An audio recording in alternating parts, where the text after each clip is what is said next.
오늘 우리에게 주시는 하나님의 말씀 누가복음 2장 41절에서 51절 말씀 보겠습니다. 누가복음 2장 41절에서 51절 말씀 우리 다 같이 읽겠습니다. 그의 부모가 해마다 유월절이 되면 예루살렘으로 가더니 예수께서 12살 되었을 때에 그들이 이 절기의 관례를 따라 올라갔다가 그 날들을 마치고 돌아갈 때에 아이 예수는 예루살렘에 머무셨더라. 그 부모는 이를 알지 못하고 동행 중에 있는 줄로 생각하고 하룻길을 간 후 친족과 아는 자 중에서 찾되 만나지 못하매 찾으면서 예루살렘에 돌아갔더니 사흘 후에 성전에서 만난즉 그가 선생들 중에 앉으사 그들에게 듣기도 하시며 묻기도 하시니 듣는 자가 다 그 지혜와 대답을 놀랍게 여기더라. 그의 부모가 보고 놀라며 그의 어머니는 이르되 아이야 어찌하여 우리에게 이렇게 하였느냐 보라 내 아버지와 내가 근심하여 너를 찾았노라. 예수께서 이르시되 내쳤나이까 내가 내 아버지 집에 있어야 될 줄을 알지 못하셨나이까 하시니 그 부모가 그가 하신 말씀을 깨닫지 못하더라. 예수께서 함께 내려가사 나사렛에 이르러 순종하여 받드시더라. 그 어머니는 이 모든 말을 마음에 두니라. 아멘. 저는 오늘 이 말씀으로 예수를 잃어버렸을 때 잃었을 때라는 제목으로 잠시 말씀을 나누고자 합니다. 인생이라는 것은 누구에게나 처음 가는 길이죠. 그 두 번째로 해보는 적은 한 번도 없습니다. 우리는 종종 우리가 다시 태어난다면 이렇게 가정을 하고 이야기해보는 것을 재밌어 하지만 실제로 그런 일들은 일어나지도 않는 것이고 성경은 아주 분명하게 이야기하기를 한 번 죽는 것은 사람에게 정해진 것이고 그 이후에는 심판이 있다 이렇게 이야기를 하고 있습니다. 그러니까 윤회라든지 혹은 이런 것들 이런 생각은 혹은 전생 이런 것들은 지어낸 이야기지 실제로 있는 일들이 아니라고 하는 것입니다. 그런데 이게 이제 이런 것들이 자꾸 이런 사고 방식이 전해지면서 어떤 문제가 생기냐면 지금 사는 삶을 좀 최선을 다해서 살질 않고 다음 생에서 좀 잘하지 이런 식의 사고 방식을 갖는 경우가 많아요. 그래서 이게 굉장히 좋지 않습니다. 성경에 분명히 얘기하는 것은 한 번 죽는 것은 사람에게 정해진 것이고 그 다음에 심판 딱 한 번뿐이다. 한 번 사는 삶이고 우리가 어떻게 살았느냐에 따라서 그 다음에는 심판을 받게 되어 있다고 하는 겁니다. 자, 우리가 이제 이렇게 인생을 단 한 번만 가보는 길이기 때문에 길을 가다가 길을 잃을 때가 참 많죠.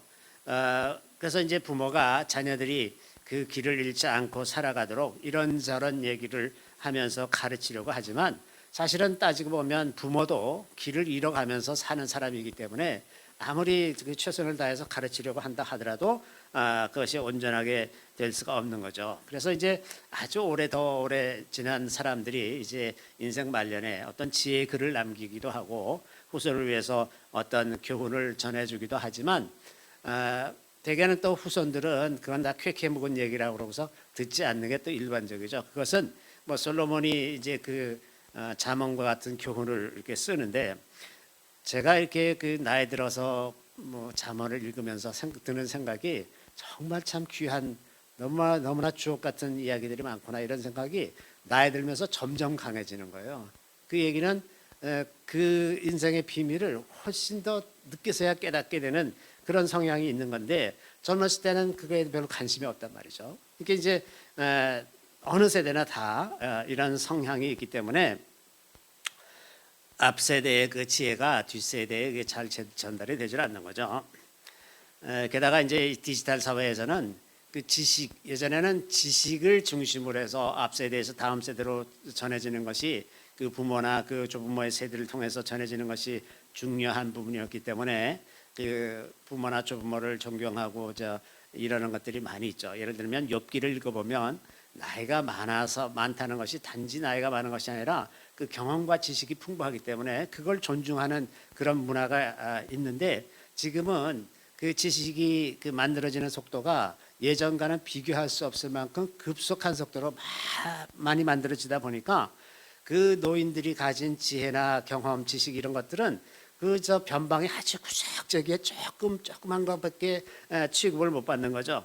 그렇게 해서 이제 이렇게 지식의 양이 폭발적으로 늘어나다 보니까 노인네들은 그저 무식하고 무능한 사람들, 변방에 밀려서 그냥 돌봐줘야 되는 어린애 같은 사람들로 이제 취급을 받는 거죠.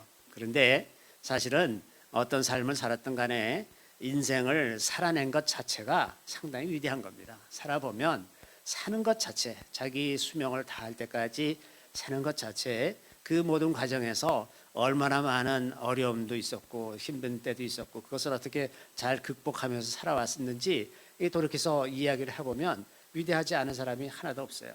예전에 어떤 목사님이 그 이제 노인네들의 그 자서전 써주는 그런 프로젝트를 하신 분이 계신데 그분하고 얘기해 보면 그 아주 격동의 세월을 지내온 지금 80, 90된 그 노인네들, 그 6.25 때 일제 시대부터 시작해서 6.25를 거치고 이제 그 나라가 회복되는 이런 과정을 쭉 살아온 분들 얘기를 들어보면 다들 평범한 사람인데도 정말 위대하다라는 생각이 들 정도로 쉽지 않은 삶을 살았다고 이제 그렇게 이야기를 하는 걸 들은 적이 있었는데 인생이란 그런 겁니다. 누구나 다 사는 것 자체가 굉장히 위대한 거죠.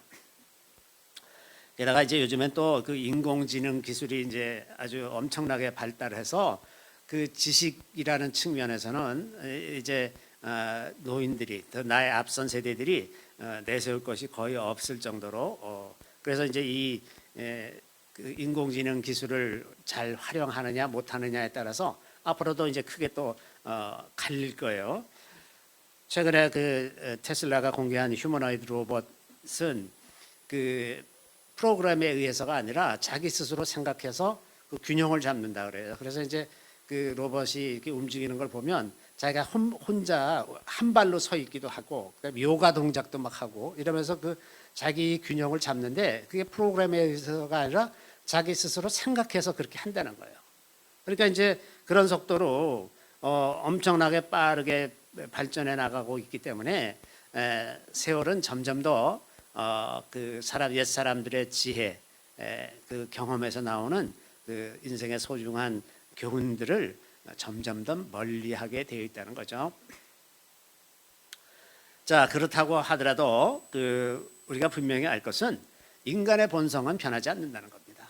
아무리 이 기술 진보가 엄청나고 그래서 지식의 양도 엄청난 속도로 늘어나고 있다고 하더라도 인간의 본질은 하나도 변하지 않았다고 하는 겁니다. 왜냐하면 하나님께서 우리를 창조하실 때 인간은 모두가 다 시간과 공간에 갇혀 있어요. 이것에 벗어나 있는 사람은 아무도 없습니다. 벗어날 수 있는 사람도 없고 벗어날 수 있는 방법도 없어요. 시간과 공간에 갇혀 있고 우리 생명이라고 하는 것은 물질 세계 속에 갇혀져 있어요. 우리의 그 세포라고 하는 것은 뭐 탄소라든지 산소, 수소, 무슨 질소 이런 여러 가지 기타 뭐 무기물 이런 것들의 결합으로 만들어진 것인데 그 결합으로 만들어진 그 속성은 그 원래 원소의 속성을 벗어날 수가 없어요. 가령 탄소로 만들어졌으면 탄소의 속성을 완전히 벗어난 새로운 것이 만들어지는 것이 아니다 하는 겁니다. 그러니까 인간이라고 하는 것은 그 생명체 자체도 그렇고 시간과 공간의 제약도 그렇고 그 환경과 재료의 한계를 벗어날 수가 없다고 하는 겁니다. 그래서 이런 근본적인 한계를 인간은 가지고 있다는 것을 우리가 좀 기억해야 되고 그 본질에 있어서 뭐가 중요한 것인지를 헤아리는 그런 마음이 우리 안에 있지 않냐면 그냥 이 세상에 주는 그 엄청난 그 경험이나 지식이나 무슨 테크놀로지나 이런 것들에 휘말려서 우리도 모르는 사이에 우리가 완전히 그 겨가 바람에 불려 날아가는 것 같이 우리 인생이 이리저리 떠다니다가 그냥 사라지고 말 것이다 하는 겁니다. 게다가 문제는 인간의 영혼은 하나님께 속해 있는 것입니다. 사람의 생명은 물질로 된 것이 아니라 그 물질에 생명을 불어넣으시는 하나님의 주권에 달려 있다고 하는 겁니다. 사람이 물질을 조작해서 영생을 꿈꿔요. 가령 뭐 요즘도 냉동 인간으로 남아 있는 사람들 그래서 뭐 몇십 년 뒤에 나를 깨워서 치료해 달라 뭐 이렇게 하는 사람들이 있다 그러는데 사람은 물질이 아닙니다. 물질 세계를 잘 컨트롤해서 우리의 세포 활동이나 이런 것들이 질병 없이 잘 살아갈 수 있게 한다고 해서 오래 사는 것이 아니라고 하는 말입니다. 그 사람의 생명은 그 영혼이 물질 세계의 육신에 들어올 때 생명이 되는 것이기 때문에 하나님께서 그 생명을 도로 찾으시면 그걸로 끝나는 것이다 하는 겁니다. 그래서 우리가 이제 일회적인 인생, 누구나에게나 다 그 한 번 가고 마는 그런 인생인데, 이 인생을 어떻게 살아야 할지 그 지혜를 얻고 또 현인들의 말에 귀를 기울이는 것이 매우 필요한 일입니다. 두 가지 측면에서 필요한데, 첫 번째는 우리가 어떻게 살아야 할지 아는 것이고, 두 번째는 우리가 잘못됐을 때 어떻게 교정할 것인가를 아는 것입니다. 이 두 가지가 동시에 다 중요하죠. 어떤 사람들은 어떤 완벽주의 같은 성향에 빠진 사람들은 이 교정하는 것에 대해서 관심을 갖지 않기 때문에 한 번 실패하면 자기가 인생이 완전히 끝난 것처럼 생각하죠. 그런데 대부분의 인생은 많은 실패를 경험하면서 가는 거죠. 길을 잃으면서 가는 겁니다. 그래서 길을 잃었을 때 어떻게 다시 돌아갈 것인가, 그것을 아는 것이 굉장히 중요하고, 그래서 성경도 다시 돌아가는 것에 관해서 굉장히 많이 말씀을 하고 계시죠. 오늘 본문도 성령으로 아들을 잉태해서 많은 위험과 모험 속에서 아들을 키우던 예수님의 부모가 이제 유월절에 예루살렘에 올라갔다가 예수를 잃었어요. 잃고서 그것을 알지 못하고서 그냥 하루길을 간 후에 마침내 이제 잠자리를 이제 펴려고 보니까 아들이 없어졌어. 그래서 이제 그것을 깨닫고, 거기서 그 밤이니까는 바로 못 떠나고 하룻밤 잤을 것 아닙니까? 자고서 그 다음 날 이제 다시 그 온 길을 돌아가는데, 돌아가서 이제 마침내 예루살렘 성전까지 갔더니 거기에 예수가 앉아 있는 것을 찾게 되는 내용인데, 이 본문은 누가복음에만 기록되어 있습니다. 예수님이 어렸을 때 어떻게 사셨을까 하는 것에 대해서 다른 데는 전혀 단서가 없는데, 이 누가복음에만 이 내용이 딱 기록되어 있어서 예수님이 어렸을 때 우리 같이 그렇게 사셨구나 하는 생각을 하게 되죠. 사실 예수님이 인성과 신성을 동시에 갖고 있다, 이런 측면 때문에 많은 초대교회의 그 사람들이 예수님의 어렸을 때에 대해서 너무나 궁금할 것 아닙니까? 여러분도 궁금할 거예요. 저도 궁금하고. 그래서 이제 도마복음 같은 그 위경에 보면 예수님이 뭐 어렸을 때 무슨 기적을 행하고 이런 일들에 대한 기록들이 많이 있어요. 그런데 그것이 정경으로 채택되지 못하는 것은, 그것을 몰라도 예수님의 어린 시절에 뭐 어떤 일이 있었는지 없었는지, 어떤 기적을 행하시는 분, 이런 것들에 대해서 우리가 알지 못해도 예수님을 알아가는데 전혀 상관이 없다고 하는 겁니다. 그래서 그것이 정경으로 채택되지 못했는데, 어쨌든 그럼에도 불구하고 오늘의 본문 짧은 에피소드 하나이지만, 이 에피소드가 우리가 예수님의 그 어린 시절을 마치 스냅샷처럼 잠깐 이해하는데 큰 도움을 주고 있는 본문이라고 할 수 있을 것 같습니다. 이걸 보면 이제 예수님도 우리처럼 부모 밑에서 자라고, 또 부모도 예수님이 메시아라는 것을 알면서도 여느 아이들을 키우는 것 같이 그렇게 키웠던 것을 짐작할 수가 있습니다. 자, 예수님이 12살 되던 해 6월절이었는데 평상시와 같이 요셉과 마리아가 자녀들을 데리고 예루살렘에 갔습니다.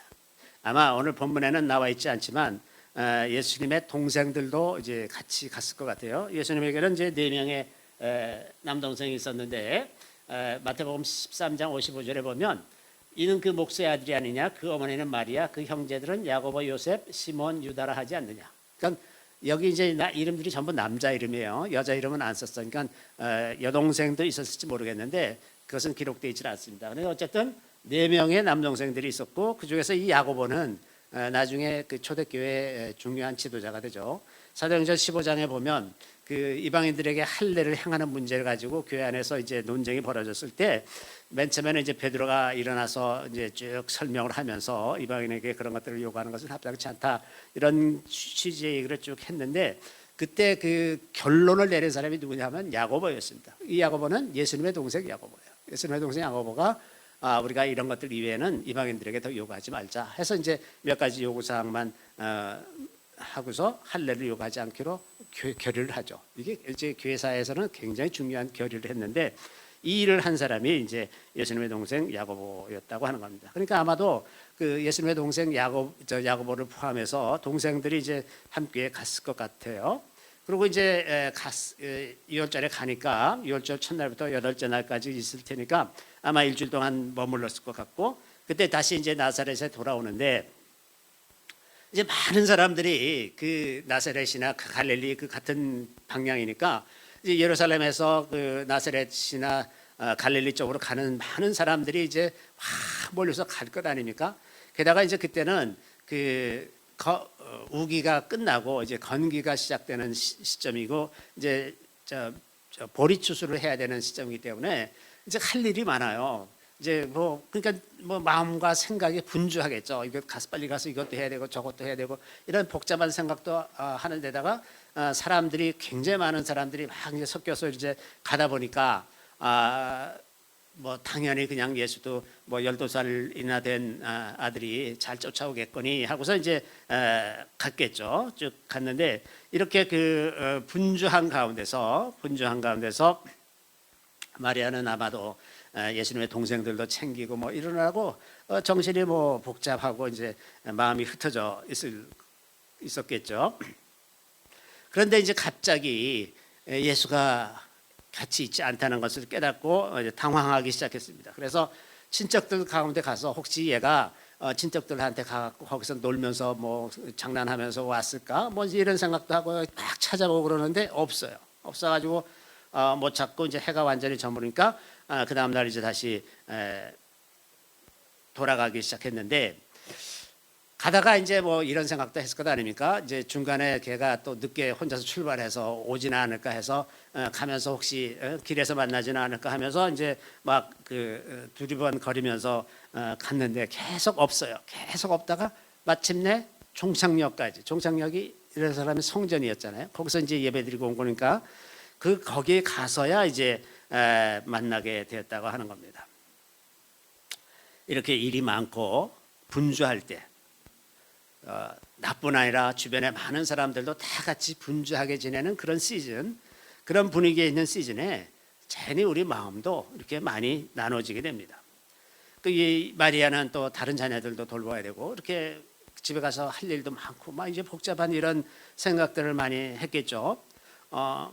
이제 성경의 기록으로 쭉 보면 마리아가 그 예수에 대한 사람들의 예언이나 천사들의 전해준 말이나 혹은 목동이 전해준 말이나 이런 거에 대해서 굉장히 신경을 쓰고 그것에 대해서 마음에 두었다라는 표현을 하고 있습니다. 그러니까 하나님께서 마리아에게 전해주는 그 말씀들을 귀담아 듣고 신경을 쓰면서 살았다고 하는 걸로 봐서 아마도 이때도 특별한 관심을 가지고 있었던 것이라고 추측을 이제 할 수 있을 것 같은데, 그럼에도 불구하고 그 마리아가 예수를 잃어버렸다고 하는 겁니다. 우리 삶 속에서 일어나는 여러 가지 일들이 때때로 우리 마음을 분산시키고 우리 생각을 흩어놓는 그런 때가 우리가 이제 가장 중요한 것을 놓치기 쉬운 때이죠. 마리아가 예수님을 놓친 것처럼 우리 삶 속에서도 여러 가지 막 분주한 일이 그 복잡한 상황이 될 때 우리가 실수하고 잘못 가는 그런 일을 하기가 참 쉽다 하는 겁니다. 그래서 우리가 살아보면 아주 분주하고 복잡할 때일수록 우리에게 필요한 것은 마음을 모아서 기도하는 겁니다. 기도하지 않으면 여러 가지 생각이 막 복잡하게 얽히고 이랬을 때 뭔가를 말을 하다 보면 말에 실수가 있게 마련이고, 뭐 물건을 사려면 물건을 잘못 사고, 뭐 이런 식으로 그 판단을 잘못하는 대부분의 경우가 마음과 생각이 흐트러져 있을 때 그렇게 돼요. 마음 흐트러져서 복잡하게 얽혀 있으면 정확한 판단을 잘 하지 못한다고 하는 겁니다. 그렇기 때문에 바쁘고 복잡하고 우리의 마음이 여러 갈래로 갈라질 때일수록 하나님께 집중하는, 그래서 하나님 안에서 완전히 평화를 누리고 있을 때, 그럴 때 우리가 비로소 정확하게 판단하고 생각할 수가 있다 하는 겁니다. 왜냐하면 성령께서 우리를 돕고 계시기 때문에 그래요. 자, 결국 성전에서 예수를 만났는데 성전에서 예수를 만났다는 것은 그 헤어진 자리로 다시 돌아갔다는 얘기입니다. 거기까지 같이 있었으니까 그 마지막 기억, 예수님과 함께 했던 마지막 기억의 자리까지 갔더니 거기서 이제 문제가 해결이 되었어요. 그런데 우리는 사실 이게 믿음의 여정을 가면서 종종 하나님께로부터 떨어질 때가 있습니다. 기도가 안 되고 마음이 답답하고 뭔가 답답하고 상황이 답답하고 되는 일이 없고 막 이런데 그게 왜 그런지 모르겠어요. 그래서 이유를 모르고 어디서 우리가 떨어졌는지를 알지 못할 때가 굉장히 많이 있습니다. 그럴 때 우리가 괜찮았던 때가 어딘가 그걸 다시 되돌아봐야 됩니다. 괜찮았을 때가 어디였는데 그 이후에 나한테 무슨 이벤트가 있었는가, 무슨 특별한 계기가 있었는지, 아니면 내 습관이 바뀐 게 뭐가 있는지 그걸 다 살펴보아야 한다고 합니다. 그것을 살피지 못하면 우리가 어디에서 떨어졌는지를 잘 파악하기가 어렵습니다. 요한계시록에 보면 그 에베소 교회 하시는 말씀에 이렇게 말씀하고 있어요. 그러므로 어디서 떨어졌는지를 생각하고 회개하여 처음 행위를 가지라. 만일 그리하지 아니하고 회개하지 아니하면 내가 내게 가서 내 촛대를 그 자리에서 옮기리라. 어디서 떨어졌는지 생각하고 이걸 찾아내는 겁니다. 어디서 떨어졌는지. 우리가 실패하면 어디서 우리가 실패했는가 그것을 찾아낼 수 있어야 된다고 하는 거죠. 자, 그래서 요셉과 마리아가 이제 예수를 만났더니 그 예수님이 랍비들과 앉아서 그 말씀에 대해서 토론을 하고 있었습니다. 묻기도 하고 대답하기도 하고 이러면서 토론을 하기도 했었는데 그 장면을 보고서 많은 사람들이 이 어린아이가 어떻게 그 놀라운 지혜와 그 대답을 하고 있는지 놀랐다고 하죠. 우리는 이 점에서 예수께서 언제부터 자기가 메시아라는 그 자의식을 가지고 살았을까? 아주 어렸을 때는 물론 아니었을 것 같아요. 말도 못하고 이랬을 때 예수가 설령 내가 메시아다라고 생각을 했다 하더라도 그것을 어떻게 표현한다거나 이럴 수 있는 방법이 없었을 텐데, 그래서 아주 어렸을 때는 예수가 자기가 메시아라는 생각을 하고 살았을까? 그거에 이제 굉장히 의구심이 들지만 오늘 이 장면에 와서는 예수가 자기가 메시아라는 사실을 이 나이에 알고 있었구나라는 것을 짐작하게 되죠. 오늘 본문에서 이제 내가 아버지 집에 있어야 될 줄을 알지 못하셨나이까 이렇게 얘기하잖아요. 이제 이게 자기가 메시아고 하나님 아버지와 같이 있어야 되는 존재라는 것을 이제 공식적으로 이 얘기를 하는 건데, 그런데 이제 그 마리아의 입장에서 봤을 때는 비록 그 여러 천사의 전언을 통해서 이 자기 몸에서 나오는 이 아들이 메시아라는 것을 알았다고 하더라도 그 메시아가 어떤 형태로 세상에 나타나게 될지 또 언제 나타나게 될지 모르잖아요. 그러니까 메시아라는 사실은 알고 있어도 이 메시아가 언제 메시아가 될지는 아직 모르는 상태예요. 그러니까 마리아 입장에서 보면은 제가 짐작하건대 늘 노심초사하면서 살았을 것 같아요. 얘가 언제 무슨 일을 할 건가. 그래서 유의 깊게 살펴보면서 언제 그게 나타날 것인가 이런 생각을 늘 하면서 살지 않았을까 이런 생각이 합니다. 그래서 부모가 그 예수가 랍비들과 함께 그 토론하는 걸 보고 이제 부모도 놀랐지만 그것을 보고 감탄하기 전에 마리아 입에서 이제 예수에 대한 꾸짖음이 이제 나오죠. 아야, 여기 이제 우리가 아야라고 번역되어 있는데 이게 본문으로 찾아가 보면 아들아 이렇게 얘기하는 거예요. 아들아, 어찌하여 우리에게 이렇게 했느냐? 보라 내 아버지와 내가 근심하여 너를 찾았노라 이렇게 했는데, 여기서 근심하여라는 단어가 그 헬라어 본문에서 보면 아주 크게 당황하고 곤경에 빠진 그런 상태를 얘기합니다. 그러니까 화가 엄청난 거야 지금. 마음이 너무 힘들었어요. 그러니까 네가 어떻게 그렇게 하냐 말했지. 이러면서 이제 야단을 치는 거죠. 굉장히 황급하고 이제 당황스러운 그런 마음이었을 텐데 아마도 마리아는 더 많이 당황했을 것 같아요.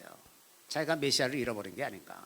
즉 자기가 사명을 잘 감당해서 이 메시아가 온전히 다 메시아 노릇 할 수 있도록 끝까지 잘 해야 되는데 이게 아이를 잃어버렸으니 얼마나 당황했겠습니까. 그러니까 그 마음이 굉장히 그 자기에게 주어진 임무 때문에 더 부담감이 있었을 것이라는 생각이 듭니다.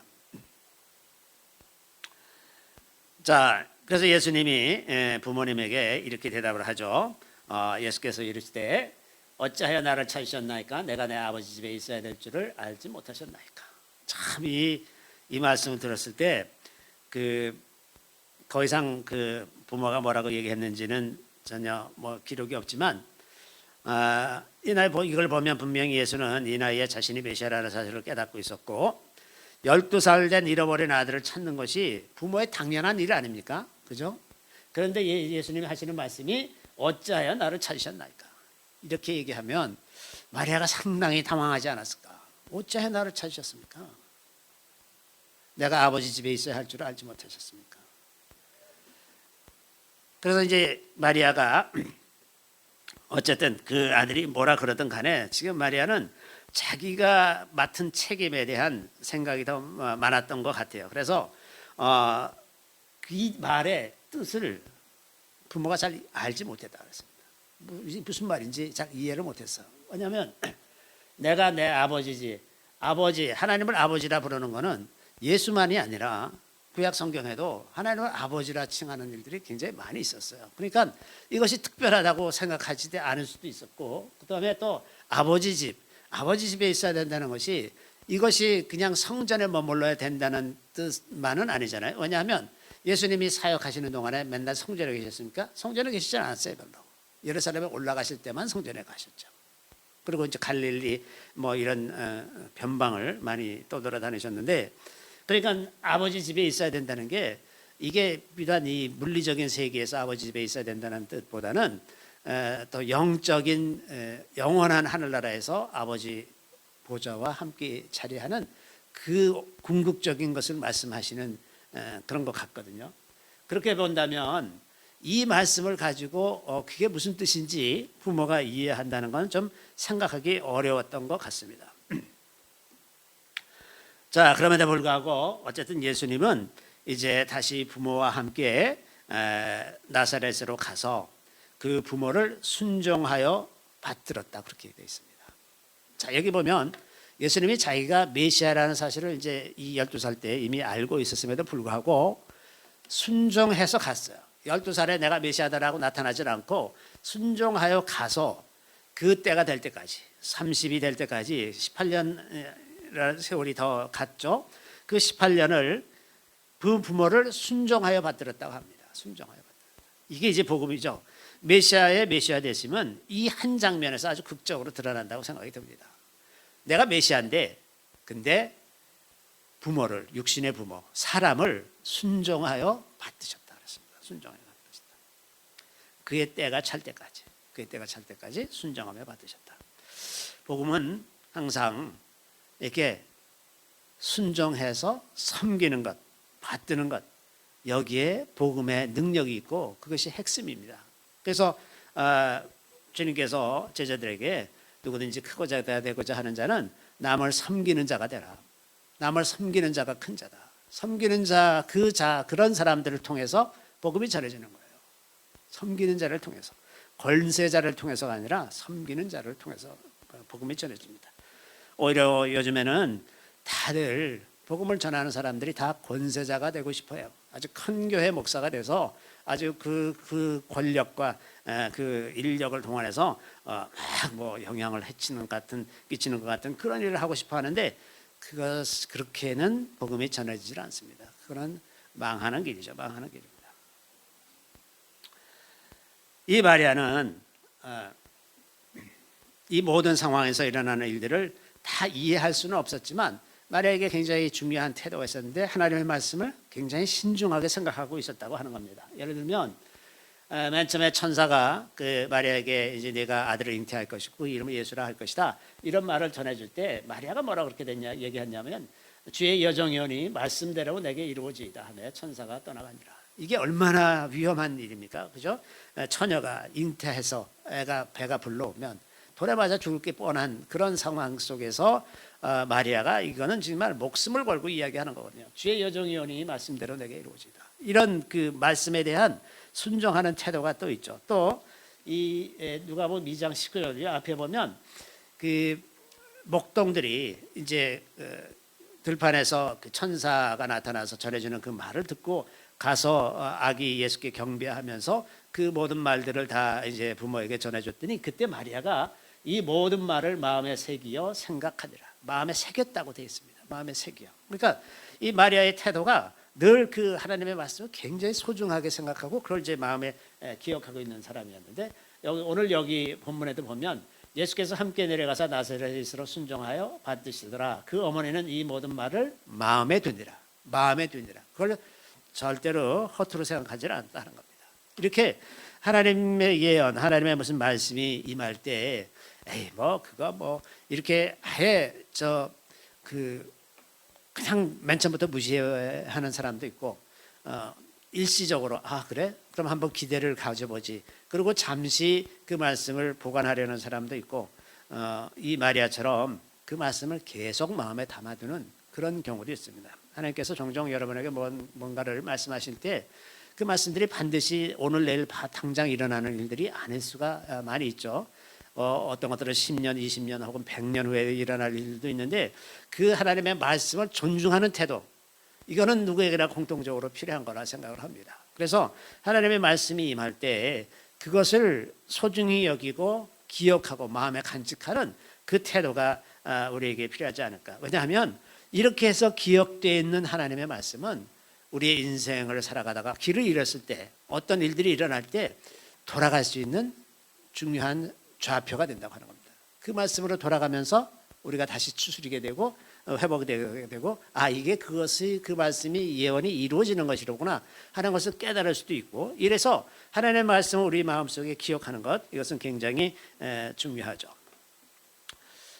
우리가 이제 믿음의 여정을 가다 보면 이제 완전히 다 이렇게 추락해서 완전히 마치 하나님과 단절된 것 같은 그런 느낌을 갖는 경우들도 있지만, 또 다른 한편에서는 이 부분적으로 우리가 어떤 영역에서는 뭐가 좀 안 통하고 뭔가 막혀 있고 이런 같은 경험을 할 수도 있어요. 어떤 뭐 재정의 문제에서 그렇다거나 혹은 뭐 건강의 문제에서 그렇다거나 어떤 특별한 영역에서 길을 잃을 수도 있습니다. 그럴 때에도 우리의 기억은 매우 소중합니다. 우리의 기억을 통해서 그 자리로 돌아갈 수 있기 때문에 그렇습니다.